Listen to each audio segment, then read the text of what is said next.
Throw the ball, let the games commence. From the silence to the pitch, feel the suspense. Tactics, passion, the fans in a trance. We're here to discuss, give every team a chance. Strap in tight, let the whistle blow. For every win or loss, we'll let you know. This is the All Sports Podcast, feel the thrill. From every tackle, every shot, we got the skill. In the world of football, we're taking the stage. So plug in your headphones, turn the page.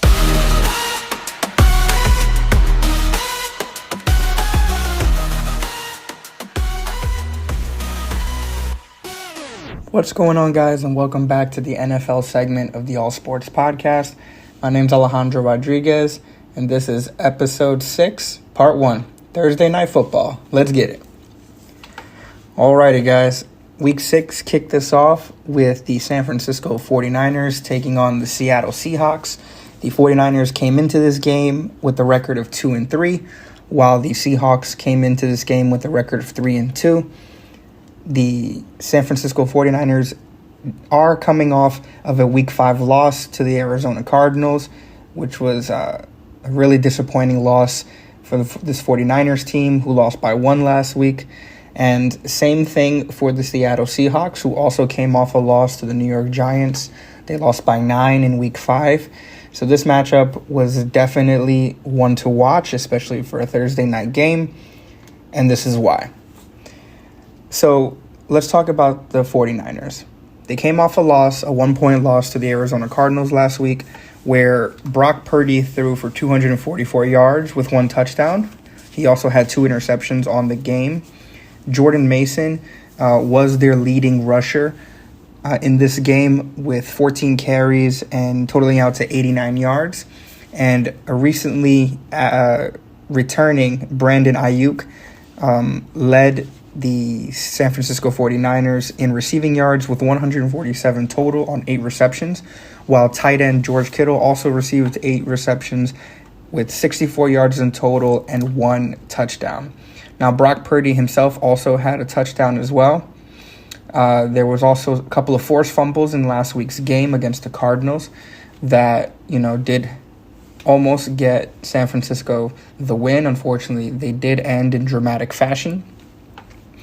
So going into this game was incredibly crucial, simply because, coming off of a 1-point loss like that, you want to get back into the winning column, especially with this key win this Thursday night with a win against the Seattle Seahawks, who has, unfortunately, going into this game, was on a 2-game losing streak, especially with their Week 5 loss to the New York Giants, 29-20. Geno Smith did throw for 284 yards with 1 touchdown, while Tyler Lockett led the team in receiving yards with 75 on the day with 4 receptions. So coming off of Week 5, watching this game was very interesting to me because these were 2 teams who came off of really bad losses, and this was basically a must-needed win, especially for the San Francisco 49ers, who are under 500 going into this game. And watching Brock Purdy basically show out with 255 yards on the day with 3 touchdowns was just insane. 2 of those touchdowns went to George Kittle, who totaled out to 58 yards on the day with 5 receptions. And 1 touchdown went to Deebo Samuel Sr., who led the team in receiving yards with 102 on the day with 3 receptions. Now, the run game also helped out the San Francisco 49ers in this game against the Seahawks, with Isaac Guerendo and Jordan Mason taking on the blunt force of the rushing game. Guerendo did have 99 yards on the day, while Jordan Mason had 73, but they did average about plus 8 in yards per carry, which is incredibly helpful for a team that's trying to legitimately get back into the win column.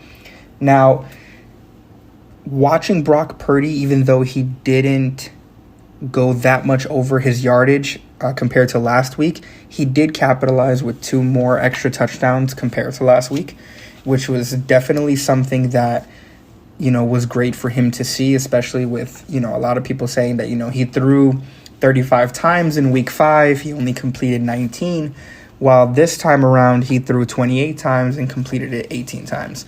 So a lot less attempts but a little bit better in completions. There was a fullback touchdown in this game by Kyle Juszczyk. If I butchered that name, I do apologize. Juszczyk is the fullback for the San Francisco 49ers. He also had one rushing touchdown on the day. I believe what was the cutest part about that was that he gave his wife, who has recently been in the news about her iconic jackets that she has been making for some of the players in the NFL. I believe from last I saw, she's in the process of potentially having a partnership with the NFL to make said jackets. If you've never seen those jackets before, definitely look up, I believe, Kyle's wife, Kristen Juszczyk. That's Juszczyk as the last name, and you'll see what I'm talking about, because her jackets are fantastic. I would love to buy one. I don't know if my wife will let me get it, but, hey, definitely something to wish for. I digress. I do apologize. So getting back to the game. Now, on the Seahawks side, Geno Smith last week had 284 yards with one touchdown. This week, he upped his yardage for 312. He did have one touchdown, but he did have two interceptions in this game. Tyler Lockett, like I mentioned, had that sole touchdown in the air with 65 yards on the day, while Kenneth Walker III had the one rushing touchdown at 32 yards on the day as well. Now, last game compared to this game, you are kind of seeing a little bit of a trend with Geno. He's trying to be a lot more aggressive when he has the football in the pocket. Last game, he threw 40 times in week 5 while completing 28 of those passes. This time around in week 6, he did throw 52 times, which is almost unheard of at some point, because you see all these starting quarterbacks and you kind of think, wow, he threw 52 times, completed 30 of them, but only had 312 yards. Just really showed how much the San Francisco 49ers defense really played a part in this game, and which ended up sealing the victory for the 49ers. There was an interception very early in the game. I believe they were down, at the 11th minute. They had an interception after Geno Smith tried to throw a deep pass to Tyler Lockett. Basically, that kind of solidified what the Seahawks' offense was going to look like. However, like I mentioned a little bit earlier, Geno Smith only had one other interception outside of that one thrown in the first quarter. And, unfortunately, they could not capitalize winning the end of the game. It did end with a turnover on downs for the Seattle Seahawks, which was definitely unfortunate, especially with the fact that they ran 10 plays and only covered 17 yards, only to get the turnover on downs, which is very disheartening to see.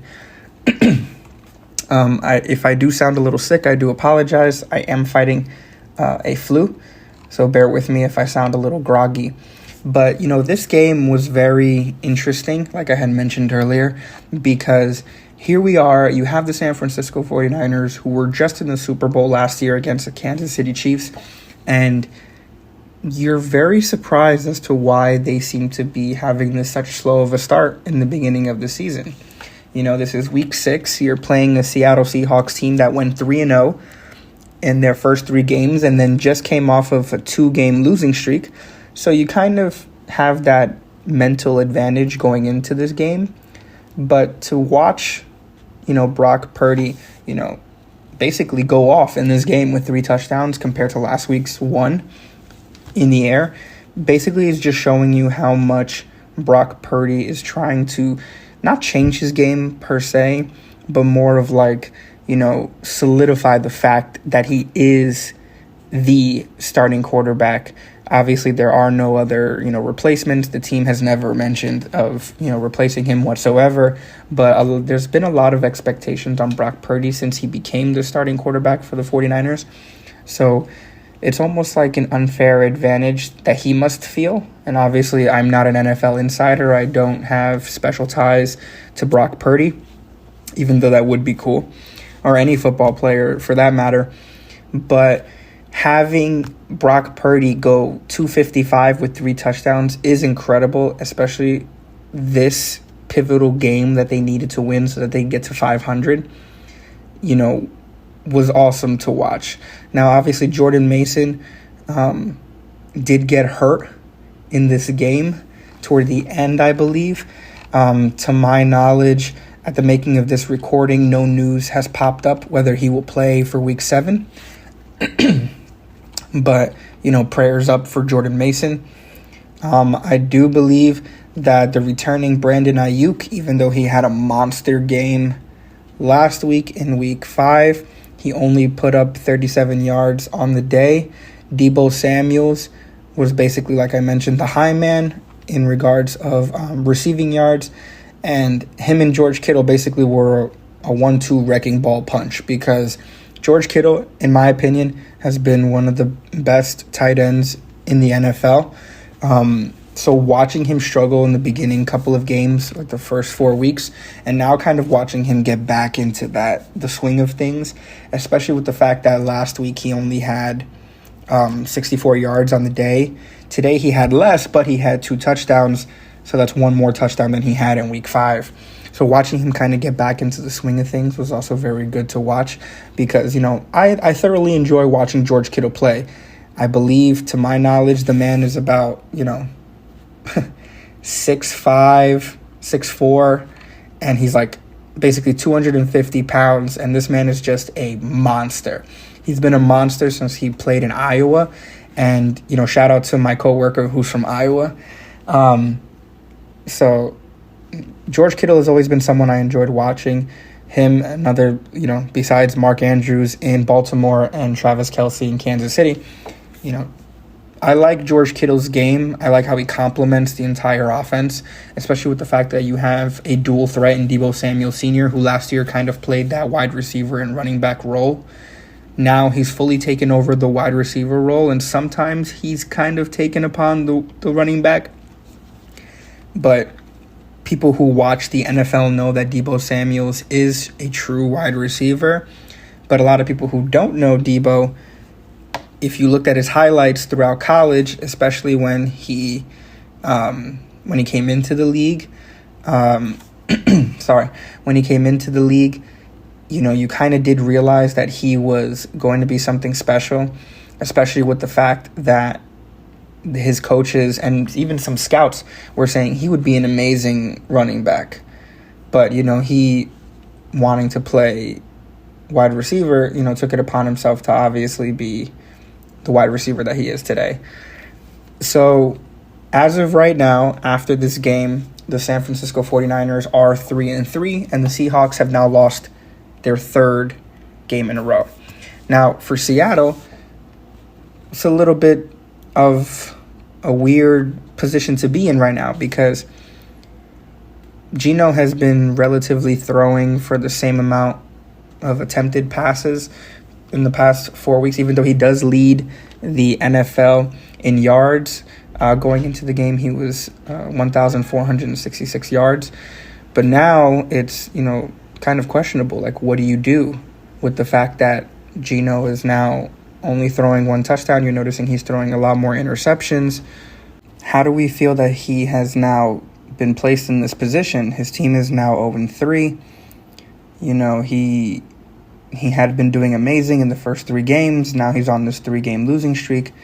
How does he get back into the swing of things by getting his team back into the win column? Because now he's 3-3. So, I guess that's going to be a huge question for the offensive and defensive coordinator going into Week 7. I do know, to my knowledge, they do end up playing a couple of teams within the next couple of weeks that they're a little bit more, focused on. They do play the Falcons in Week 7, which is going to be a crazy matchup because, Kirk Cousins has just been fantastic. So that's going to be a very interesting game to watch. Then they're going to play the new-look Bills, especially with the Bills' newest acquisition. I'll go into more details about that in Part 3, especially with Monday Night Football. You guys will see where I'm going with that. So the Bills are also a very challenging matchup. And then I believe in week 9, from my recollection, the Seahawks end up playing the Rams. So depending on how these three teams do within the next couple of weeks, they kind of don't have a very easy schedule. So it all depends on how Geno basically takes the reins going into the next couple of weeks. And maybe he can adjust his game based off of the video and feeds that he's been receiving, especially when he goes into the new training rooms and basically watching how the Falcons, Bills, and Rams have been playing in the past couple of weeks. So I guess it all depends. I mean, I know in regards to the San Francisco 49ers, the Niners played the Chiefs in week 7, which is going to be a huge matchup, especially with the fact that they are the defending champs. It's a rematch of the Super Bowl, so that's always something to watch. So that game's not going to be, easy. Then they play the Cowboys in week 8. The Cowboys, even though they've had their own little mini slump, still are sometimes a team that can kind of, get back into the swing of things. Hopefully they don't falter. And then I believe going into week 9, the 49ers end up playing, or I believe, I could be wrong, they could be having their bye week in week 9. Yes, I believe so. They do have their bye week. So they have their, week 9, they're pretty much off. So basically you have the defending champions, Kansas City Chiefs, and then you play the Dallas Cowboys. And then at that point, you're kind of just like, where's your schedule going to be at that point there? Now, this is a question that I will ask you Seahawks fans. Are we worried at the fact that Geno and the Seahawks have lost 3 games in a row, especially with the fact that they lost in this fashion? How are we thinking that Geno maybe need to tweak, the offense, possibly to get them back into the swing of things? And for the 49ers fans, you're back at 500. You won this game today. How are we going to use that momentum to go into the next 3 weeks, especially with the fact that you guys do have a bye week in week 9? You have a lot of work to do because you have the defending champions next week, which, even though Patrick Mahomes has kind of had a very rocky season so far, he is still Patrick Mahomes. This is a man that did beat you.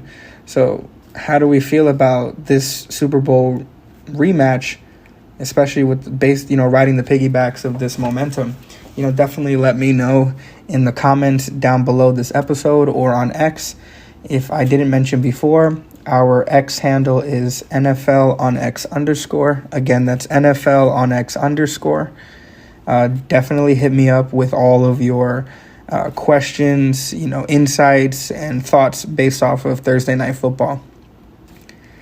So guys, it's been a pleasure talking to you all about Thursday Night Football. 49ers fans and Seahawks fans, let me know, what you felt about this game. I would love to hear from you. Talk to me about your next week's matchups. Unfortunately, I do have the San Francisco 49ers losing to the Kansas City Chiefs next week. However, in regards of the Seahawks, I believe you guys do play the Falcons. I would say you guys do have a chance against the Falcons. But at the end of the day, with how great Kirk Cousins has been, I would say that the Falcons may beat you out if Geno continues to have, these struggles going into week 7. Let me know what you think down below. I can't wait to talk to you all next week, and I will see you all later. Peace.